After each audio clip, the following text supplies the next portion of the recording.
는구나 하는 쓸쓸함, 아쉬움이 찾아옵니다. 그러나 그런 가운데 예수 그리스도께서 탄생하셨다라고 하는 기쁜 소식을 듣는 성탄절이 있어서 힘을 얻게 되고 위로를 받게 됩니다. 오늘 성탄 축하 예배에 참석한 모든 성도들에게 하나님이 주시는 놀라운 위로가, 놀라운 기쁨이, 놀라운 평강이 넘쳐나게 되길 주의 이름으로 축원을 드립니다. 성탄절은 예수 그리스도의 탄생을 축하하며 그 소식을 나만 간직하는 게 아니라 이웃과 나누는 그런 절기입니다. 도대체 예수가 누군데, 예수님이 누구시기에 사람들은 그토록 예수님이 이 땅에 오신 것을 환영하는가? 아직 예수님께서 태어나시기 전에 전사가 요셉을 찾아와서 그 안에 마리아가 낳게 될 아이 예수에 대해서 미리 알려줍니다. 마태복음 1장 21절에 아들을 낳으리니 이름을 예수라 하라. 이는 그가 자기 백성을 그들의 죄에서 구원할 자이십니다. 예수님은 이 세상 모든 사람들을 죄 가운데서 구원하시기 위해서 오신 분이다 라고 태어나기도 전부터 그렇게 알려져 있습니다. 그러면 죄가 뭐길래 구원이 필요한가? 이 땅의 문제는 죄의 문제예요. 이것이 해결되지 않아서 죄의 사슬에 매이기도 하고 그래서 파멸로 돌아가기도 하고 죄는 하나님을 인정하지 않는 거예요. 하나님을 믿지 않는 게 죄예요.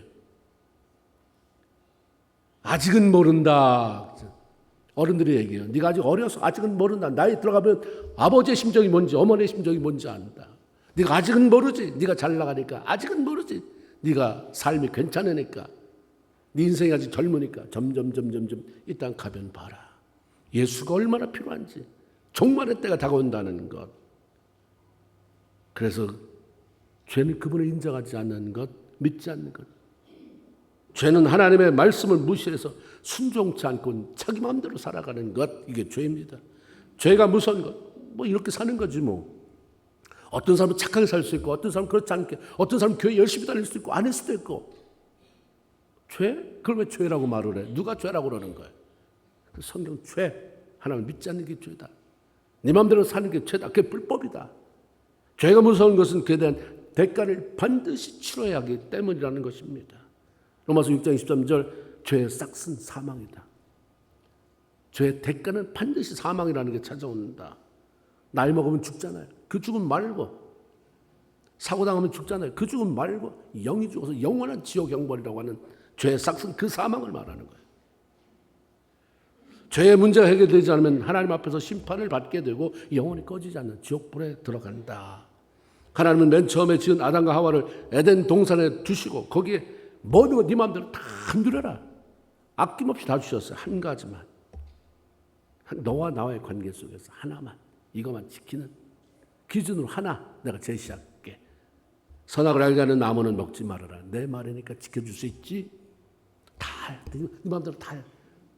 요것만 하지 말아라. 그런데 하와가 사단의 꼬임에 넘어가죠. 사단이 와서 넌 참 좋겠다. 하나님이 사랑하셔서 다 먹으라고 하셨더니 그 수도 없이 많은데 겨우 한 개만 먹지 말래? 얼마나 복 받은 거냐 너? 이랬습니까? 그 한 가지 먹지 말라는 거죠. 저걸 먹어야 저걸 죽일 수 있으니까, 넘어뜨릴 수 있으니까 계속해서 자꾸 꼬드깁니다. 먹어. 너는 너무 좋은 거야. 너무 좋으니까 하나님이 너랑 같이 쉐어하고 싶지 않아서 먹지 말라고 한 거야. 먹으면 네가 하나님처럼 될까 봐. 그래서 무시해버리잖아요. 모든 문제가 무시하면서 오는 거예요. 무시. 어른 말 무시하고 하나님 무시하면 문제가 생기더라고요. 무시해버려요. 그렇게 하나님 말씀 가는데 수도 없이 말씀하시는데 이스라엘 백성들이 결국 바벨론 포로로 망한 이유도 무시 망했습니다. 하나님과 관계가 끊어졌어요. 죽게 됐습니다. 이후에 태어난 사람들은 누구나 다 부모의 DNA를 가지고 태어나는 것처럼 유전되는 죄를 가지고 태어나기 때문에 죄 문제가 해결되지 않으면 영원한 지옥의 형벌을 면할 수가 없게 됐습니다. 흙을 빚어 자신의 모습을 닮은 사람을 만들고 보기에 참 좋았다라고 하셨던 하나님은 그 사람들이 죄로 인해서 영원한 지옥에 떨어지는 것을 보고 있을 수가 없죠. 내가 얼마나 사랑했던 내 자녀들인데, 내 백성인데, 근데 지옥불에 들어가게 그렇게 할 수 없지. 그래서 마침내 결단한 것이 하나밖에 없는 유일한 독생자 예수 그리스도를 이 땅에 보내서 대신 죄를 짊어지고 사람들, 내 아들을 죽고 네가 살아라, 구원의 길을 열어주신 거죠. 그래서 요한복음 3장 16절에 하나님의 세상을 이처럼 사랑하사 독생자를 주셨으니 이는 저를 믿는 자마다 멸망하지 않고 영생을 얻게 하려 하십니다. 누구든지 오직 이 예수를 믿으면 구원받아서 영원한 심판, 지옥 형벌을 면할 수 있는 길을 열어놓으셨습니다. 누가복음 2장에 보면 예수님께서 베들레헴 마구간에 태어났을 때에 목자들이 찾아왔어요. 목자들 찾아온 천사가 있었습니다. 그거 뭐라고 말하냐면 내가 온 백성에게 미칠 큰 기쁨의 좋은 소식을 너에게 전한다. 그리고 이어서 예수 탄생이 왜 그렇게 기쁘고 좋은 소식인지를 알려줘요. 예수 탄생이 기쁘고 좋은 이유는 이 땅에 오신 그분이 이 땅에 오신 그리스도예요. 구원자요. 주가 되시기 때문이다. 다시 말하면 우리를 죄에서 구원하실 그분이 이 땅에 오셨으니 이것보다 더 기쁘고 더 좋은 그런 소식이 어디 있겠느냐라고 하는 말씀입니다. 그러면서 또 다른 이름 우리에게 알려주시는 게 뭐냐면 이 땅에 오신 예수님은 그 이름이 임마누엘이다. 임마누엘. 하나님이 우리와 함께 하시다는 그런 의미인 것이죠. 나와 함께 하고 싶어서 이 땅에 오신 하나님. 나를 구원하기 위해서 이 땅에 오신 예수님. 누구든지 이 예수님 믿으면 하나님이 주신 모든 것들을 다 누리게 되잖아요. 하나님은 다 누리게 하고 싶어하는 분인데 예수를 통해서 누리게 하고 싶어요. 예수 믿으면 구원받아서 천국 백성 된다. 심판 면한다. 누구든지 이 예수 이름을 부르면 그 하나님이 너와 함께한다. 도와준다. 누구든지 예수 이름을 믿고 부르면 악한 사단도 떨고 도망간다. 그러므로 이 예수님이 이 땅에 오셨다는 소식은 참으로 기쁘고 좋은 소식이 아닐 수가 없는 것입니다. 이렇게 우리를 구원하시기 위해서 이 땅에 오셨는데도 그 하나님의 아들을 영접하지 않는 사람들이 너무 많은 거예요. 아들이 예수님이 이 땅에 오셨지만 자기 땅에 오셨지만 영접하지 않더라. 아니 나 같은 죄인 위해서 방법이 없는데 도대체 어떻게 해야 되는지 방법이 없는데 이 죄책감을 어떻게 해결해야 되는지 내 삶의 파멸 속에서 어떻게 살아나야 되는지 방법이 없는데 메시아를 보냈으니 모두가 웰컴. 그 하나님 내 삶의 생명입니다. 내 생을 다 바치겠습니다 해도 괜찮은데 환영. No welcome. Not now. Later. No. 나 스스로는 돼. 나 열심히 일하면 돈 벌어. 열심히 일하면 좋은 일 많이 하면 그때 좀 심판 면해지겠지? 아니야. 예수님을 환영한 사람도 있었고 예수님을 대적한 사람도 있었습니다. 예수님을 환영한 사람 가운데 한 사람이 바로 동방 박사입니다. 이 사람들은 동방에서 별을 관측하던 지혜로운 사람들이었습니다. 학자들은 동방을 바벨론으로 보는데 이 사람들이 메시아에 대한 구약의 예언을 알 수 있었던 이유는 바벨론에 유대인들이 포로로 끌려갔었잖아요. 거기에 정착했던 그런 포로 때문에 그들로 인해서 이런 영향을 받았다라고 보고 있죠.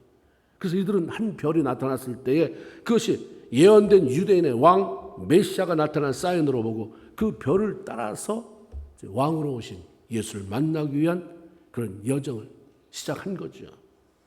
이런 확신이 있었기 때문에 동방 박사들이 예루살렘에 왔을 때 그 인도하던 별이 잠깐 멈췄잖아요.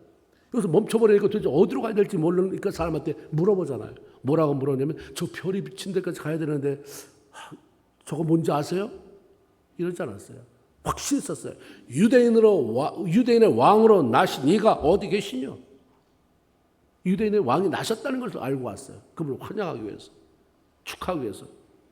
그리고 다시 별이 움직여 자신들을 예수님이 태어난 곳 그것으로 인도해 별에 머물렀을 때에 그들이 크게 기뻐하고 기뻐했다라고 말합니다. 이 땅에 구원자로 오신 왕으로 오신 예수님을 뵙게 됐다는 기쁨 때문이었어요. 그리고 마구간으로 들어가 아기 예수님께 엎드려 경배하고 법의 앞을 열어서 자기들이 준비해온 먼 길을 오지만 내가 만나면 그분 뵙게 되면 드려야지 하는 선물 황금과 유황과 몰약을 예물로 드렸습니다. 예수님을 만나면 그분 앞에 고개가 숙여지잖아요. 예배하고 싶어져요. 뻣뻣해지는 건 교만해서 그래요. 몰라서가 아니라 교만해서 그렇습니다. 왜 그렇게 뻣뻣한가? 교만하니까. 교만하면 안 꺾어지거든요. 그런 사람이 어떻게 경배할 수 있어요? 우리가 찬양 인도자는 될 수 있어도 찬양을 하는 예배 경배자가 될 수 없는 이유는 이렇습니다. 교만하면 찬양 인도할 수 있어요. 그러나 예배자가 같이 찬양하는 자는 될 수가 없어요. 이런 아이러니가 있죠. 찬양 인도를 열심히 하는데 앞에서는 예배를 안 드려. 그런데 예수를 만나면 마음이 가난해지잖아요. 겸손해져요. 경배할 수밖에 없습니다. 예수를 만난 사람은 누구나 다 그분 앞에 귀한 예물, 선물을 드리고 싶은 마음이 생기게 됩니다. 선물은 누군가를 축하할 일이 있을 때, 무슨 고마워할 일이 있을 때 축하하는 마음, 고마워하는 마음을 담아서 그것을 표현하면서 주는 게 선물입니다. 나를 죄로부터 구원하기 위해서 이 땅에 오신 예수님을 진정으로 만나서 그분을 환영하는 사람들은 그분을 경배할 수밖에 없습니다. 그분에게 내 마음을 담은 사랑의 선물을 드릴 수밖에 없는 것입니다. 그 선물은 우리가 항상 물질을 생각하잖아요. 내가 필요한 것들, 그 사람이 필요할 것 같다는 것을 사서 주는 것도 선물이지만 예수의 이름으로 누군가를 섬기고 누군가에게 그의 필요를 나눠주는 것 다 주님을 향한 선물입니다. 아이들에게 성탄절을 물으면 그냥 선물 받는 날, 예수 믿어도 산타클로스가 와서 만나서 선물 받는 날. 그래서 오래전부터 좀 생각 있는 분들은 교회에서 산타클로스 추방. 예수님은 산타클로스가 아니다. 구원자 되신 예수님을 만나게 하는데 방해되는 것은 그냥 선물만. 좋은 추억이 될 수 있지만 추억을 만들어주는 것도 좋지만 그보다 먼저 그날은 내가 선물 받는 날이 아니라 예수, 나에게 다 찾아오신 예수님께 내 삶을 드리며 선물하는 날인 것을 알려주는 날이죠. 성탄절은 나를 위해서 이 땅에 오신 예수님을 마음 깊은 것으로부터 환영하고 예배하며 아들을 아낌없이 보내주신 주님 앞에 뜨겁게 감사하는 날입니다. 애들 때는 잘 모르니까 어른이 시범을 보여야죠. 어머니 아버지가 시범을 보여야 되고 할아버지 할머니가 시범을 보여야 돼요. 정말 예수님 탄생이 너무 좋다는 것이 표현돼서 선물 사달라고 징징대는 애도 그때는 그 나이니까 그걸 그만둘 수 없지만 자라고 보면 그래서 우리 엄마가 그렇게 감사하다고 했구나. 그렇게 기뻐했구나. 그렇게 우리들에게 정성껏 음식을 차려줬구나. 예수님 때문에 나도 그렇게 해야지가 되는 거죠. 사랑하는 연인이나 자녀들을 향해서 이런 말을 가끔 하는 거 듣잖아요. 네가 이 땅에 태어나줘서 얼마나 고마운지 몰라. 진심이겠죠. 연인끼리 하는 얘기도 부모가 자녀에게도. 그런데 정말 주님의 탄생으로 인해서 주님이 이 땅에 와주셔서 얼마나 고마운지 모릅니다. 라고 하는 감사를 넘어선 감격이 있는가. 그래서 성탄 때마다 그런 걸 한번 점검해 볼 필요가 있습니다. 가던 길을 잠깐 멈추고 예수님 이 땅에 와주셔서 너무 좋아요. 그 예수님이 내 안에 오셔서 너무 좋습니다.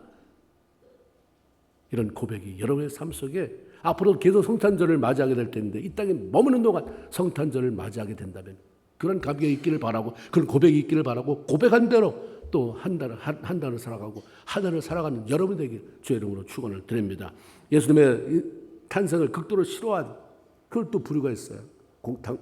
동방박사는 예수님을 웰컴한 사람이라고 한다면 예수님 온 걸 안 돼. 살려두면 안 돼. 왜 왔어? 죽여야 돼. 했던 무리가 있잖아요. 그중에 대표적인 게 오늘 나온 헤롯 왕입니다. 동방박사들을 통해서 유대인의 왕이 태어났다는 소식을 들었을 때 헤롯이 듣고 소동했다고 말합니다. 소동은 극도로 흥분한 거예요. 화가 미칠 정도로 흥분한 것입니다. 헤롯이 흥분한 이유는 내가 왕인데 또 왕이 생겼다고 누군가 왕위를 도전하는 도전자가 생겼기 때문입니다.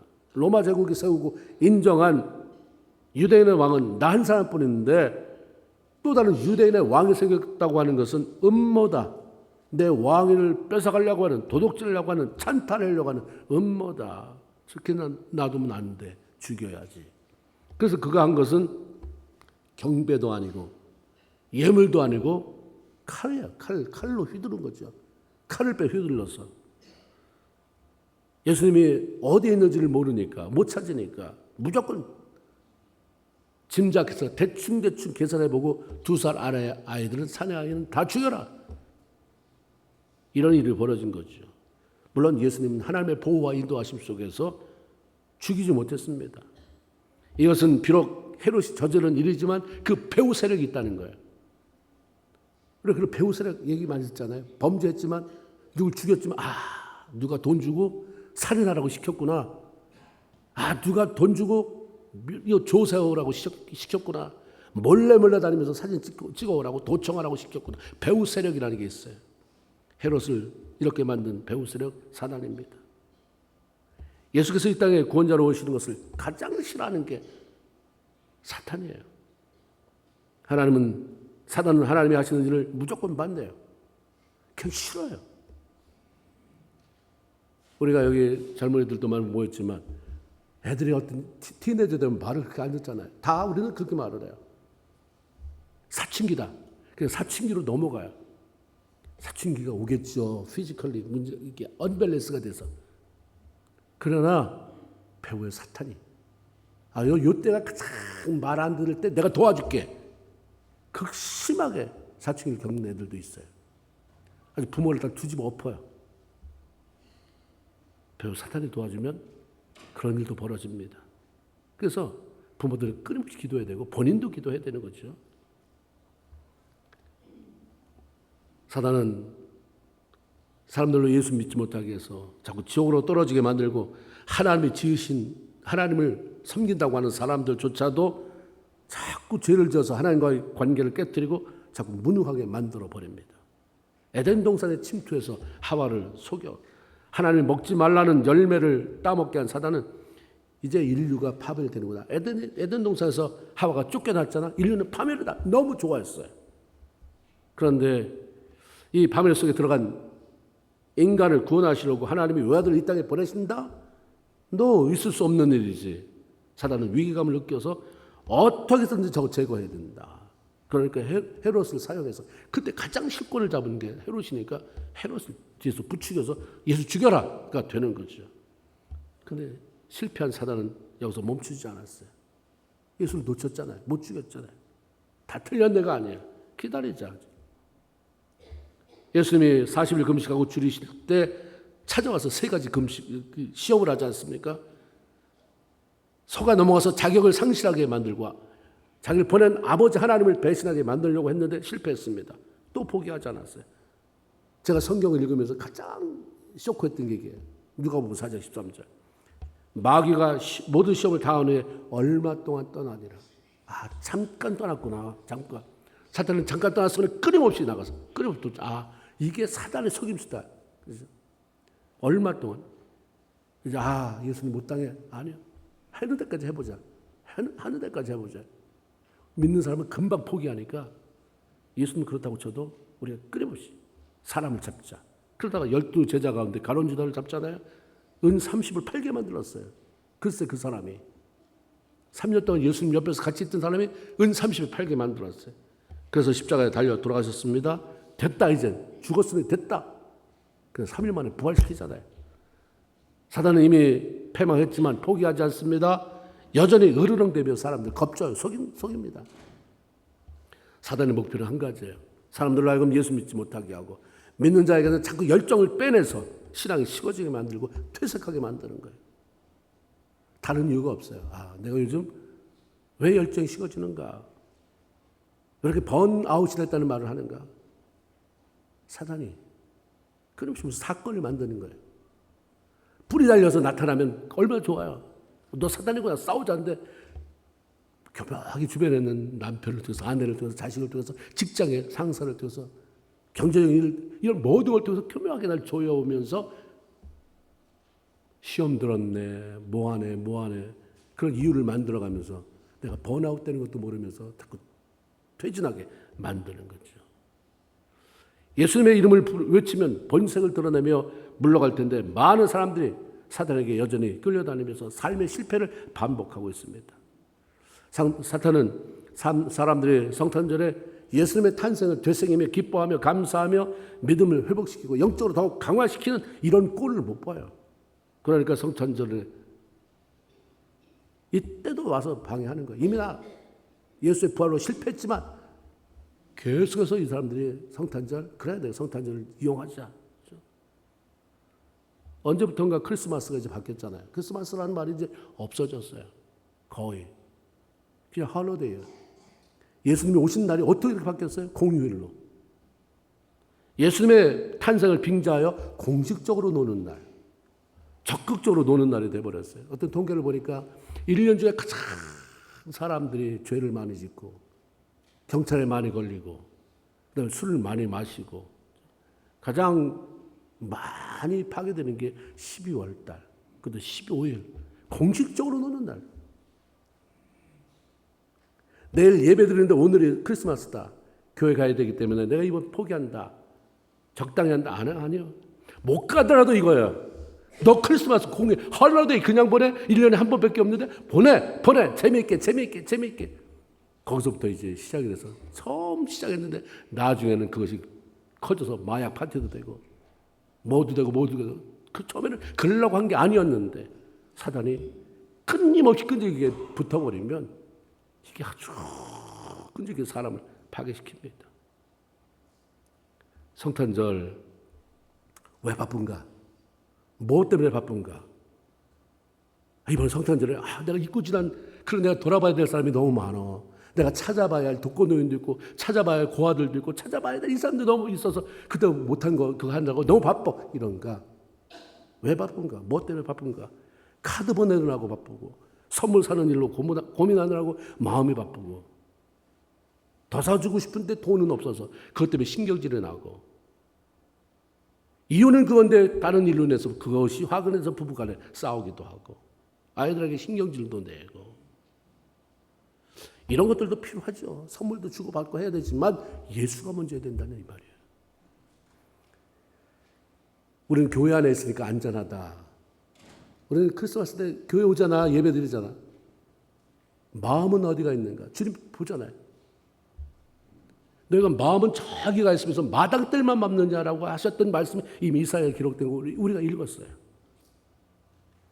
이날